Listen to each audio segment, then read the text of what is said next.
ನಿಮ್ಮ ಪೇಷಂಟ್ ನೋಡ್ಕೊಂಡು ಬಂದೆ. ಸೀರಿಯಸ್ ಆಗಿ ಏನಿಲ್ಲ ಕಂಡೀಷನ್ನು. ನಾಳೆ ನಾಡ್ದರಲ್ಲಿ ಡಿಸಿಷನ್ ತಗೊಳ್ಳೋಣ. ಓಕೆ, ನೀವು ಹೊರಡಿ. ಡಾಕ್ಟರ್, ಮೀನಾಕ್ಷಿ ಅವ್ರ ಕಂಡೀಷನ್ ಹೇಗಿದೆ? ಅವ್ರನ್ನ ಡಿಸ್ಚಾರ್ಜ್ ಮಾಡ್ಬೋದಾ? ಅವರು ತುಂಬಾ ಇಷ್ಟಪಡೋ ವ್ಯಕ್ತಿಗಳು ಯಾರಾದರೂ ಅವರಿಂದ ದೂರ ಇದ್ದಾರಾ? ಹ್ಞೂ ಡಾಕ್ಟರ್, ಅದು ಅವ್ರ ಮಗಳು ನಾನ್ ಜೊತೆಲಿದ್ರು ನಮ್ಮ ಮಾಮ್ಗೆ ಡ್ಯಾಡ್ ನೆನಪು ಅವಾಗವಾಗ ಕಾಡ್ತಾನೆ ಇರುತ್ತೆ. ನಮ್ಮ ಡ್ಯಾಡ್ ಕಾಣೆಯಾಗಿ ತುಂಬಾ ದಿನ ಆಯ್ತು. ಎಲ್ಲಿ ಹೋಗಿದ್ದಾರೆ ಅಂತನೂ ಗೊತ್ತಿಲ್ಲ. ಅವ್ರ ಸುಳಿವೇ ಸಿಕ್ಕಿಲ್ಲ. ಅದಕ್ಕೆ ಡ್ಯಾಡ್ ನೆನಪಲ್ಲಿ ನಮ್ಮ ಮಾಮ್ಗೆ ಈ ಥರ ಅವಾಗವಾಗ ಡಿಪ್ರೆಷನ್ ಆಗ್ತಾ ಇರತ್ತೆ. ಐಸಿ, ಇನ್ಮೇಲಾದರೂ ಸ್ವಲ್ಪ ಎಚ್ಚರಿಕೆಯಿಂದ ನೋಡ್ಕೊಂಡು. ಹಾಗೆ ಆಗಲಿ ಡಾಕ್ಟರ್. ಓಕೆ. ಪ್ರಿಯಾ, ಮೀನಾಕ್ಷಿಗೆ ಮೋಹನ್ಗಿಂತ ಸದ್ಯಕ್ಕೆ ಕನಕಂದ ಚಿಂತೆ ಆಗಿದೆ. ಇರಬಹುದು ಅತ್ತೆ. ಹಾಗಂತ ಡಾಕ್ಟರ್ ಮುಂದೆ ಹೇಳಿದ್ರೆ ಆ ತಾಟ್ಕಿನ ಇಲ್ಲಿ ಕರ್ಸಿ ಅಂತ ಹೇಳ್ತಾರೆ. ಅವಳನ್ನೇನಾದ್ರೂ ಇಲ್ಲಿ ಕರ್ಸಿದ್ರೆ ತನ್ನ ಬೂಟಾಟ್ಕಿನ ಶುರು ಮಾಡ್ಕೊಂಡ್ಬಿಡ್ತಾಳೆ. ಅತ್ತೆ, ನಮ್ಗಿಂತ ಒಂದ್ ಸ್ಥಿತಿ ಬರುತ್ತೆ ಅಂತ ನಾನು ಯಾವತ್ತೂ ಅನ್ಕೊಂಡಿರ್ಲಿಲ್ಲ. ನಾನ್ ಮಾತ್ರ ಯಾವುದೇ ಕಾರಣಕ್ಕೂ ಅವಳನ್ನ ಸುಮ್ಮನೆ ಬಿಡೋದಿಲ್ಲ. ನೋಡ್ತಾ ಇರಿ ಏನ್ ಮಾಡ್ತೀನಿ ಅಂತ.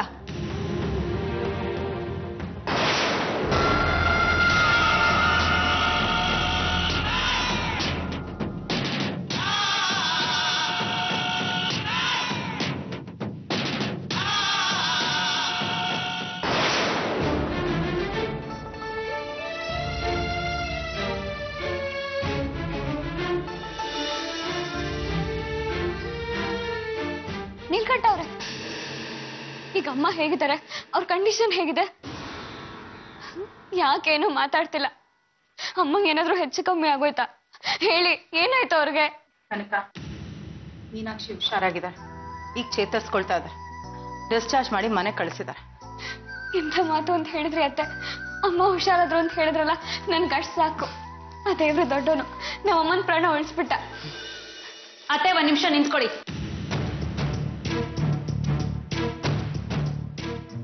ಅತ್ತೆ, ಈ ಮನೇಲಿ ಇವತ್ತೊಂದು ತೀರ್ಮಾನ ಆಗ ಹೋಗ್ಬೇಕು. ತೀರ್ಮಾನನ ಏನು? ಈ ಕನಕನ್ ಹಿಟ್ ಲಿಸ್ಟ್ ಅಲ್ಲಿ ಇನ್ನು ಎಷ್ಟು ಜನ ಇದ್ದಾರೆ ಕೇಳಿ ಅತ್ತೆ. ಇನ್ನು ಎಷ್ಟು ಜನಕ್ಕೆ ವಿಷ ಹಾಕಿ ಸಾಯಿಸ್ಬೇಕು ಅಂತಿದ್ದಾಳೆ.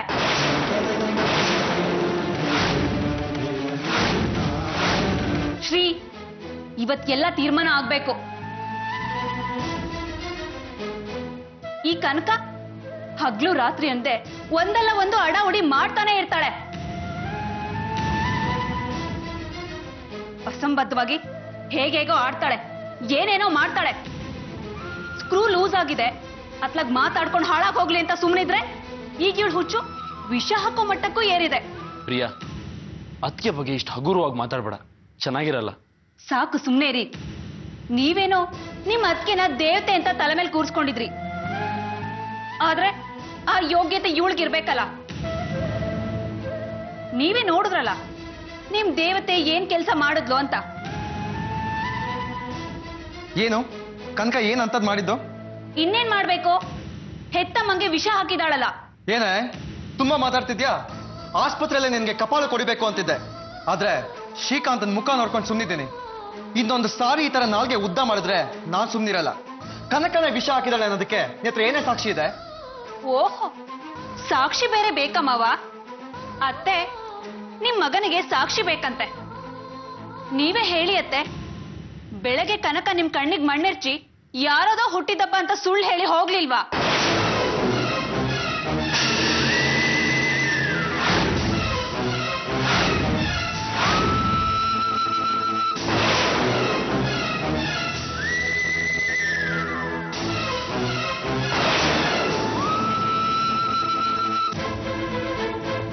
ಸಾಕಮ್ಮವ, ಪಕ್ಕದಲ್ಲೇ ನಿಂತಿದ್ದಾಳಲ್ಲ, ಕೇಳಿ. ಬೆಳಗ್ಗೆ ಬೇಗ ಇದ್ದು ಪಾಯಸ ಮಾಡ್ದವ್ರು ಯಾರು? ಅದನ್ನ ಕದ್ದು ಮುಚ್ಚಿ ತಗೊಂಡೋಗಿ ಮಾಮ್ ಕುಡಿಸ್ತವ್ರು ಯಾರು ಅಂತ. ಏ ಪ್ರಿಯಾ, ಪಾಯಸ ಕೊಟ್ಟು ಮಾತ್ರಕ್ಕೆ ಅದ್ರಲ್ಲಿ ಕನಕನ ವಿಷ ಹಾಕಿದ್ಲು ಅಂತ ಹೇಗೆ ಹೇಳ್ತೀಯಾ? ಅದ್ರಲ್ಲಿ ವಿಷ ಹಾಕಿಲ್ಲ ಅಂದಿದ್ರೆ ತಾನು ಕುಡಿತಿದ್ಲು. ಕೈಗೆ ತಗೊಂಡ್ ಪಾಯಸದ ಬಟ್ಲನ್ನ ಅಲ್ಲೇ ಯಾಕೆ ಇಟ್ ಬರ್ತಾ ಇದ್ಲು? ಯಾಕೆ ಅಂದ್ರೆ ಅದ್ರಲ್ಲಿ ವಿಷ ಇತ್ತು ಅಂತ ಗೊತ್ತಿತ್ತು ತಾನೆ? ನೋಡಿ, ಪಾಯಸದಲ್ಲಿ ನಾನು ಅಮ್ಮನ್ ಸಾಕ್ಷಿಯಾಗೋ ವಿಷ ಹಾಕಿರ್ಲಿಲ್ಲ. ಅದೇನಾಯ್ತು ಅಂದ್ರೆ ಬಾಯ್ ಮುಚ್ಚೆ. ಇಲ್ಲಿ ನಿನ್ ಕಾಗಕ್ಕ ಗೂಬಕ್ಕನ್ ಕತೆ ಕೇಳೋಕೆ ಯಾರಿಗೂ ಪುರ್ಸೋತಿಲ್ಲ. ಪೊಲೀಸ್ನವ್ರು ಬರ್ತಾರೆ, ಅವ್ರ ಮುಂದೆ ಹೇಳು ನಿನ್ ಕತೆ ಏನು ಅಂತ.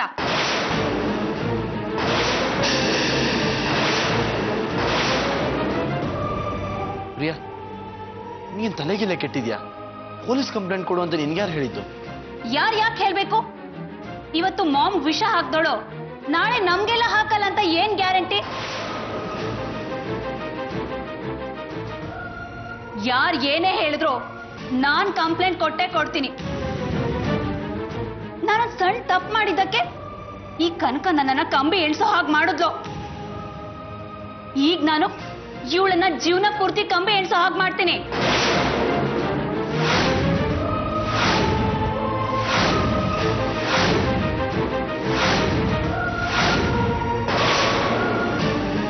ಪ್ರಿಯಾ, ಮನೆಗೆ ಪೊಲೀಸ್ ಗಿಲಿಸ್ ಬರೋದು ಬೇಡ. ಏನೇ ಇದ್ರೂ ನಾವೇ ಇತ್ಯರ್ಥ ಮಾಡೋಣ. ನಡಿ ಒಳಗಡೆ. ಇಲ್ಲ ಅತ್ತೆ, ಯಾರ್ ಏನೇ ಹೇಳಿದ್ರು ನಾನ್ ಕಂಪ್ಲೇಂಟ್ ಕೊಟ್ಟೆ ಕೊಡ್ತೀನಿ. ಇದೊಂದು ವಿಷಯದಲ್ಲಿ ನಾನು ತಡಿಬೇಡಿ.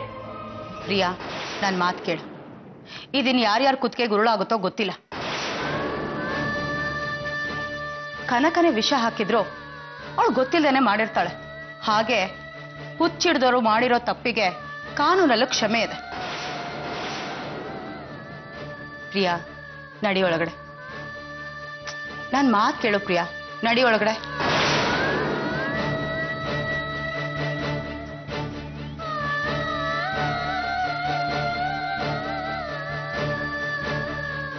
ಕನಕ, ಹುಚ್ಚಿಡ್ದೋಳು ಅಂತ ಎಲ್ರೂ ಮುಂದೆ ಹೇಳ್ದೆ. ದಯವಿಟ್ಟು ಬೇಜಾರು ಮಾಡ್ಕೊಳ್ಬೇಡ. ಹಾಗೆ ಹೇಳಿಲ್ಲ ಅಂದಿದ್ರೆ ಪ್ರಿಯಾ ಪೊಲೀಸು ಕೋರ್ಟು ಅಂತ ಮನೆ ಮರ್ಯಾದಿನ ಹರಾಜು ಹಾಕಿರೋಳು. ನೀನೇನು ತಲೆ ಕೆಡಿಸ್ಕೊಳ್ಬೇಡ. ಹೋಗು, ರೆಸ್ಟ್ ತಗೋ.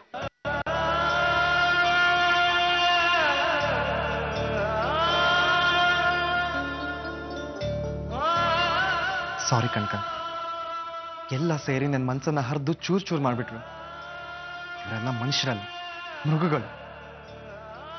ನೀನೇನು ತಪ್ಪು ಮಾಡಿಲ್ಲ ಅಂತ ನನಗೆ ಗೊತ್ತು. ಸಮಾಧಾನ ಮಾಡು.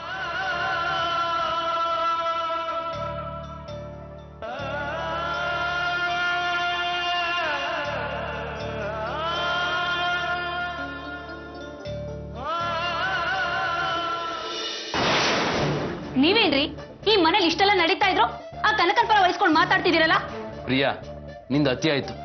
ನೀನ್ ಆ ಮಟ್ಟಕ್ಕೆ ಮಾತಾಡ್ತೀಯ ಅಂತ ನಾನು ಅನ್ಕೊಂಡಿರ್ಲಿಲ್ಲ. ಹೌದು, ನಂದು ಅತಿ ಆಯ್ತು. ನಿಮ್ ಅದಕ್ಕೆ ನಮ್ಮ ಅಮ್ಮನ್ ಸಾಯ್ಸಕ್ ಹೋಗಿದ್ಲಲ್ಲ, ಅದ ಅತಿ ಅಲ್ವಾ? ಮೋಸ ಆಗಿದ್ದು ನನಗೆ, ದ್ರೋಹ ಆಗಿದ್ದು ನನಗೆ. ನಾನೇ ಈ ತರ ಹಾಗೆ ಸಾಧಿಸ್ತೋಳಲ್ಲ. ಕನ್ಸ್ ಮನ್ಸಲ್ಲೂ ನಮ್ಮಮ್ಮನ್ ಸಾಯಿಸ್ಬೇಕು ಅಂತ ಯೋಚನೆ ಮಾಡ್ದೋಳಲ್ಲ. ಆದ್ರೆ ನಮ್ಮಮ್ಮ ಆ ಕನಕನ್ ಯಾವ ದ್ರೋಹ ಮಾಡಿದ್ಲು? ಹೆತ್ತು ಮಗ್ಳು ಅನ್ನೋ ಕಾಗಕ್ಕ ಗೂಬಕ್ಕನ್ ಕತೆ ನಂಬ್ಕೊಂಡು ನನ್ನ ಮನೆ ಬಿಟ್ಟು ಓಡಿಸಿದ್ಲು. ಅವಳನ್ನ ತಲೆ ಮೇಲೆ ಕೂರಿಸ್ಕೊಂಡ್ಲು. ಇದೇನ ಅವಳು ತೋರಿಸೋ ಕೃತಜ್ಞತೆ? ಇಲ್ಲ ಪ್ರಿಯಾ, ಅದಕ್ಕೆ ಕೃತಜ್ಞತೆ ಇಲ್ದೇ ಇರೋ ಅಂತ ಕಟುಕ ಹೆಣ್ಣಲ್ಲ. ಕೃತಜ್ಞತೆ ಇದ್ದಿದ್ರೆ ವಿಷ ಹಾಕ್ತಿದ್ಲಾ? ನೀವು ಕೇಳ್ಬಹುದು, ನಿನಗೆ ಎಲ್ಲಿಂದ ಬಂತು ಅಷ್ಟೊಂದು ಪ್ರೀತಿ ಅವ್ರ ಮೇಲೆ ಅಂತ. ನನಗೆ ಪ್ರೀತಿ ಇಲ್ಲದೆ ಇರಬಹುದು, ಸಿಟ್ಟಿರ್ಬಹುದು, ಆದ್ರೆ ಅವಳ ತರ ವಿಷ ಹಾಕಿ ಸಾಯಿಸೋಷ್ಟು ದ್ವೇಷ ಅಂತೂ ನನಗಿಲ್ಲ. ಅವ್ರ ಹೊಟ್ಟೆಲ್ ಹುಟ್ಟೆ ಹೋದ್ರು ಸಾಕಿ ಸಲಹೆದಾರ ಅನ್ನೋ ಕೃತಜ್ಞತೆ ಇದೆ ನನಗೆ. ಹೆತ್ತು ಮಗಳು ವಿಷ ಹಾಕ್ತಿದ್ರೆ ಅದು ನೋಡ್ಕೊಂಡು ಸುಮ್ಮನೆ ಇರ್ಬೇಕಾ ನಾನು? ಇಲ್ಲ ಪ್ರಿಯಾ, ಅತ್ತಿಗೆ ಇಂಥ ಕೆಲಸ ಮಾಡಕ್ ಸಾಧ್ಯನೇ ಇಲ್ಲ. ಎಲ್ಲೋ ಏನೋ ತಪ್ಪಾಗಿದೆ. ನೀನೇ ಕೂಲ ಕುತ್ಕೊಂಡು ಯೋಚನೆ ಮಾಡು. ಕನಕ ಅತ್ತಿಗೆ ಇಂಥ ಕೆಲಸ ಮಾಡಕ್ ಸಾಧ್ಯನಾ ಅಂತ. ಹೆಂಡತಿ ಕಷ್ಟದಲ್ಲಿದ್ದಾಳೆ, ಅವಳಿಗೆ ಅನುಕಂಪ ತೋರಿಸ್ಬೇಕು ಅನ್ನೋದು ಬಿಟ್ಟು ಯಾವ್ದೋ ಹೆಣ್ಣಿನ ತಪ್ಪು ಮುಚ್ಚಾಕಿ ಹಾಡಿ ಹೊಗಳ್ತಿದ್ದೀರಲ್ಲ, ನಾಚಿಕೆ ಆಗಲ್ವಾ ನಿಮ್ಗೆ? ಪ್ರಿಯಾ, ಬಾಯಿಗೆ ಬಂದಾಗೆಲ್ಲ ಮಾತಾಡ್ಬೇಡ. ಬಾಯಿಗೆ ಬಂದಂಗೆ ಮಾತಾಡ್ತಿರೋದು ನೀವು, ನಾನಲ್ಲ. ಅಂಗೈ ಹುಣ್ಣಿಗೆ ಕನ್ನಡಿ ಬೇಕಾ? ನಮ್ಮಮ್ಮ ಸಾಯೋ ಸ್ಥಿತಿಲಿದ್ಲು. ಅವ್ರು ಬೇರೆ ಯಾರು ಅಲ್ಲ, ನಿಮ್ಮ ಅತ್ತೆ ಕೂಡ. ಅವ್ರ ಮೇಲೆ ನಿಮ್ಗೆ ಸ್ವಲ್ಪನಾದ್ರೂ ಕಾಳಜಿ ಇದೆಯಾ? ತಣ್ಣು ಕೂತ್ಕೊಂಡು ಯೋಚನೆ ಮಾಡ್ಬೇಕಾಗಿರೋದು ನಾನಲ್ಲ. ಆ ಕನಕ ನಮ್ಮಲ್ಲಿಂದ ಈಚೆ ಬಂದು ಯೋಚನೆ ಮಾಡ್ಬೇಕಾಗಿರೋದು ನೀವು. ಆಗ ಗೊತ್ತಾಗತ್ತೆ ಸತ್ಯ ಏನು ಅಂತ.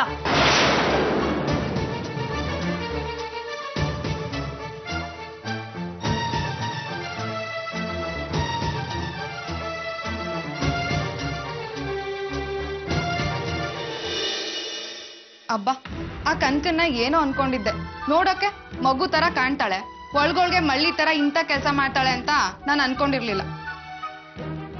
ಅದಕ್ಕೆ ಹೇಳೋದು ಬೆಳ್ಳಿಗಿರೋದೆಲ್ಲ ಹಾಲಲ್ಲ ಅಂತ. ಎಲ್ರು ನಂತರ ಇರ್ತಾರೇನೆ. ರೀ ಸಾಕ್ ಸುಮ್ನೆ ಇರಿ, ನೀವೇನ್ ಕಮ್ಮಿ? ಹುಳಿ ಹಿಂಡೋದು ಬೆಂಕಿ ಹಚ್ಚೋದು ನಿಮ್ಗೂ ಕರ್ಗತ ಆಗ್ಬಿಟ್ಟಿದ್ಯಲ್ಲ. ಆದ್ರೂ ನಾವು ಹೆಂಗುಸ್ರ ತರ ವಿಷ ಹಾಕೋ ಲೆವೆಲ್ಗೆ ಹೋಗಲ್ಲ ಬಿಡು. ನಾವ್ ಯಾರಿಗ್ ವಿಷ ಹಾಕಿದೀವಿ? ದೊಡ್ಡಪ್ಪ ಅಷ್ಟೆಲ್ಲ ಕಷ್ಟ ಕೊಟ್ರು ಅಮ್ಮ ಸಹಿಸ್ಕೊಂಡ್ಲಿಲ್ವಾ? ನಾವೇನಾದ್ರೂ ಆ ಕನ್ಕನ್ ತರ ವಿಷ ಹಾಕೋದಾಗಿದ್ರೆ ಬಿಲ್ ಬರೆಯೋಕ್ಕೂ ಮುಂಚೆನೆ ಸುಳುವೆ ಇಲ್ದೆ ಮುಗಿಸ್ಬಿಡ್ತಾ ಇದ್ವಿ.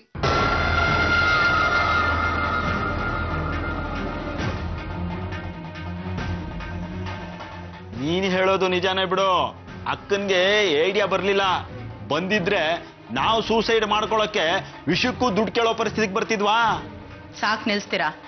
ಬಾಯಿಗೆ ಬಂದಂಗೆಲ್ಲ ಮಾತಾಡ್ಬೇಡಿ. ಏನಕ್ಕ ನೀನು? ಕನಕ ಇಂಥ ಕೆಲಸ ಮಾಡಿದಾಳೆ, ನೀನ್ ಮಾತ್ರ ಏನು ಆಗೇ ಇಲ್ಲ ಅನ್ನೋ ತರ ಇದೆಯಲ್ಲ. ಹೌದಮ್ಮ, ಪ್ರಿಯಾ ಹೇಳೋ ಹಾಗೆ ಕನಕ ತಾನ ಎತ್ತಮ್ಮಂಗೆ ವಿಷ ಹಾಕ್ತಾಳೆ ಅಂದ್ರೆ ಇನ್ನು ಬೇರೆಯವ್ರಿಗೆ ಬಿಡ್ತಾಳ? ಆ ಮುದ್ಕ ಬೇರೆ ಇವಳು ಮನ್ಸಲ್ಲಿ ನಮ್ಮ ಬಗ್ಗೆ ವಿಷ ತುಂಬ ಹೋಗಿದ್ದಾನೆ. ಯಾವತ್ತು ಯಾವ ರೂಪದಲ್ಲಿ ವಿಷ ಆಗ್ತಾಳೋ ಏನೋ. ನಾನಂತೂ ಇನ್ನು ಮುಂದೆ ಈ ಮನೆಯಲ್ಲಿ ಪಾಯಸ ಕುಡಿಯೋದೇಲಪ್ಪ. ಈಗ ಯಾರು ಪಾಯಸ ಮಾಡ್ಕೊಂಡು ಬಂದು ನಿನ್ ಮುಂದೆ ಇಟ್ಟೋರೋ ನೋಡೋ, ಯಾರ್ಯಾರ ಮೇಲೇನೋ ಸುಮ್ನೆ ಆರೋಪ ಮಾಡೋದ್ರಲ್ಲಿ ಅರ್ಥ ಇಲ್ಲ. ಯಾರ್ಯಾರ ಮೇಲೂ ಆರೋಪ ಮಾಡ್ತಿದೀವ? ಏನ್ ಹೇಳ್ತಿದ್ಯಮ್ಮ ನೀನು?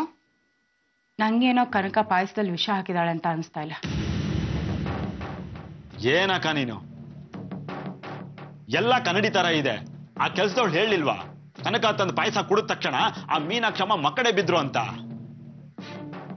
ಅಮ್ಮ, ಅವಳು ಸುಳ್ಳು ಹೇಳ್ತಿದ್ದಾಳೆ ಅಂತ ಅನ್ಕೊಳ್ಳೋಣ, ಅದೇ ಡಾಕ್ಟರ್ ಸುಳ್ಳು ಹೇಳ್ತಾರಾ? ಫುಡ್ ಪಾಯ್ಸನ್ ಆಗಿರ್ಬೋದು, ನಾನು ಇಲ್ಲ ಅಂತ ಹೇಳ್ತಾ ಇಲ್ಲ. ಆದ್ರೆ ಕನಕ ಈ ಕೆಲಸ ಮಾಡಿದಾಳೆ ಅಂದ್ರೆ ನಾನ್ ನಂಬಲ್ಲ. ಅಕ್ಕ, ಇಡೀ ಪ್ರಪಂಚನೇ ನಂಬೋದನ್ನ ನೀನ್ ನಂಬಲ್ಲ ಅಂತೀಯಲ್ಲಕ್ಕ? ನೋಡು, ಕನಕ ತನ್ನ ಹೆತ್ತ ತಾಯಿಗೆ ವಿಷ ಹಾಕುವಂತ ಕೆಟ್ಟು ಹುಡುಗಿ ಅಲ್ಲ ಕಣೋ. ಸರಿ, ಹಾಗಾದ್ರೆ ಈ ಕೆಲ್ಸನ ಇನ್ಯಾರು ಮಾಡಿದಾರೆ ಅಂತೀಯಾ? ಮೀನಾಕ್ಷಿಗೇನಾದ್ರು ಹೆಚ್ಚು ಕಡಿಮೆ ಆಗಿದ್ದಿದ್ರೆ ಉಪಯೋಗ ಆಗ್ತಿದ್ದು ಯಾರಿಗೆ ಹೇಳಿ? ಇನ್ಯಾರ್ಗಮ್ಮ? ಆ ಪ್ರಿಯಂಗೆ. ನನಗೇನೋ ಅವಳ ಮೇಲೇನೆ ಅನುಮಾನ.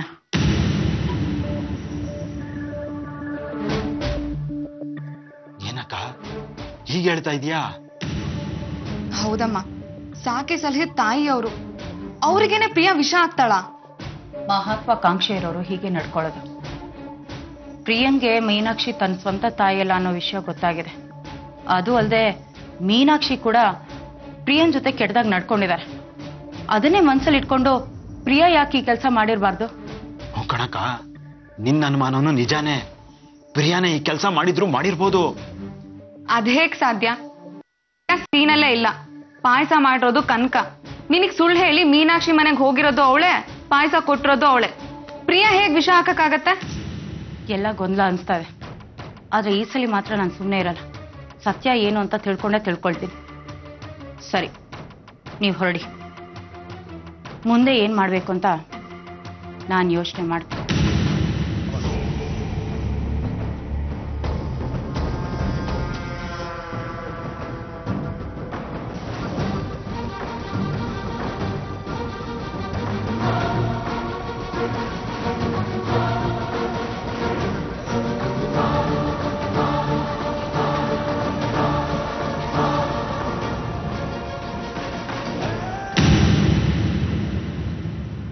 ರೀ, ನಾನು ನಿಜವಾಗ್ಲೂ ವಿಷ ಹಾಕಿಲ್ಲ ರೀ.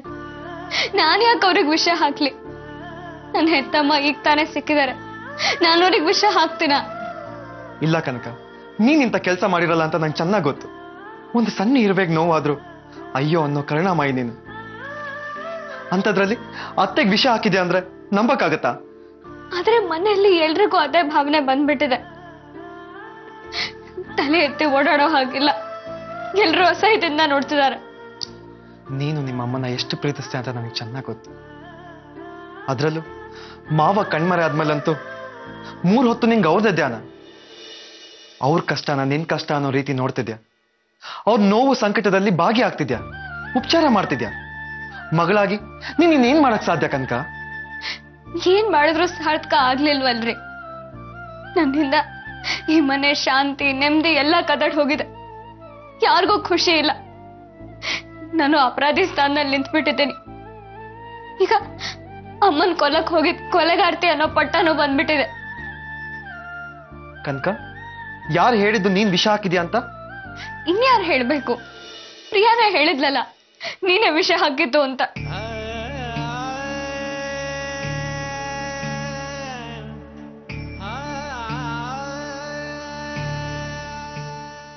ಕನಕ, ಅವಳೊಬ್ಳು ಹುಚ್ಚಿ. ನೀನ್ ಯಾಕೆ ಅವಳ ಮಾತಿಗೆ ತಲೆ ಕೆಡ್ಸ್ಕೋತೀಯ? ಹುಚ್ಚಿ ಅವಳಲ್ಲ ರೀ, ನಾನ್ ಹುಚ್ಚಿ. ನಾನೇ ತಲೆ ಕೆಟ್ಟೋಳು. ಕನಕ, ಯಾಕೆ ಹೀಗೆಲ್ಲ ಮಾತಾಡ್ತಿದ್ಯಾ? ಸಮಾಧಾನ ಮಾಡ್ಕೋ. ಇಲ್ಲ ರೀ, ಆ ಪ್ರಿಯಾ ಹೇಳ್ತಿರೋದು ನಿಜ. ನಾನೇ ಹುಚ್ಚಿ. ನಾನ್ ಹುಚ್ಚಿ ಅಲ್ಲದೆ ಇದ್ದಿದ್ರೆ ಚೆಕ್ ತಗೊಂಡು ಹರಿದಾಕ್ತಿದ್ನ, ದುಡ್ಡನ್ನ ಸುಟ್ಟಾಕ್ತಿದ್ನ. ಇದನ್ನೆಲ್ಲ ಮಾಡಿದ್ ನಾನೇ. ಅಮ್ಮಂಗ್ ವಿಷ ಹಾಕಿದ್ದು ನಾನೇ. ಇಲ್ಲ ಕನಕ, ನನ್ ಮಾತು ಕೇಳು. ನೀನ್ ಅತ್ತೆಗೆ ವಿಷ ಹಾಕಿಲ್ಲ. ಇಲ್ಲ ರೀ, ನೀವು ನನ್ ಸಮಾಧಾನಕ್ಕೆ ಹೇಳ್ತಿದ್ದೀರಾ ಅಷ್ಟೇ. ನಿಮ್ಗೂ ನಿಜ ಏನು ಅಂತ ಗೊತ್ತು. ನಾನೇ ವಿಷ ಹಾಕಿರೋದು. ನನ್ ದೊಡ್ಡ ಹುಚ್ಚೆ ಆಗ್ಬಿಟ್ಟಿದ್ದೀನಿ. ಅಮ್ಮನ ಸಾಯ್ಸಕ್ ಹೋದ್ ಪಾಪಿ ನಾನು. ರೀ, ಹೀಗೆ ಬಿಟ್ರೆ ನಾನಿನ್ನೂ ಏನೇನ್ ಮಾಡ್ತಾರೋ ನನ್ಗೆ ಗೊತ್ತಿಲ್ಲ. ಮೊದ್ಲು ನನ್ನ ಯಾವ್ದಾದ್ರು ಹುಚ್ಚಾಸ್ಪತ್ರೆಗೆ ಸೇರಿಸ್ಬಿಡಿ. ಇಲ್ಲ ಕನಕ, ನಿಂಗಂತದೇನೂ ಆಗಿಲ್ಲ. ಇಲ್ಲ ರೀ, ನನ್ನನ್ನು ಹುಚ್ಚಾಸ್ಪತ್ರೆಗೆ ಸೇರಿಸ್ಬಿಡಿ. ಇಲ್ಲಿರೋರಾದ್ರೂ ನೆಮ್ಮದಿ ಆಗಿರ್ಲಿ. ಇಲ್ಲಾಂದ್ರೆ ನಾನು ಎಲ್ರನ್ನೂ ಸಾಯಿಸ್ಬಿಡ್ತೀನಿ, ನಿಮ್ಮನ್ನ ಸಾಯಿಸ್ಬಿಡ್ತೀನಿ.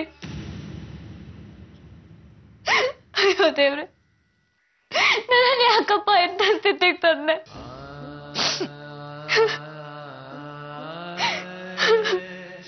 ಕನಕ, ಈಗ ಮಲ್ಗು. ಬೆಳಗ್ಗೆ ಎದ್ದು ಯೋಚನೆ ಮಾಡೋಣ. ಇಲ್ಲ ರೀ, ಇನ್ನು ಯೋಚನೆ ಮಾಡೋದೇನೂ ಇಲ್ಲ. ನನ್ನ ಆಸ್ಪತ್ರೆಗೆ ಸೇರಿಸಿ ಕೈ ತೊಳ್ಕೊಂಡ್ಬಿಡಿ. ಸರಿ ಕನಕ, ನೀನ್ ಈಗ ಮಲ್ಗು. ಬೆಳಗ್ಗೆ ಡಾಕ್ಟರ್ ಹತ್ರ ಹೋಗೋಣ. ಕರ್ಕೊಂಡು ಹೋಗ್ತೀರಾ ಅಲ್ವಾ? ಮರಿದೆ ಕರ್ಕೊಂಡು ಹೋಗ್ಬೇಕು. ಆಯ್ತು, ಕರ್ಕೊಂಡು ಹೋಗ್ತೀನಿ.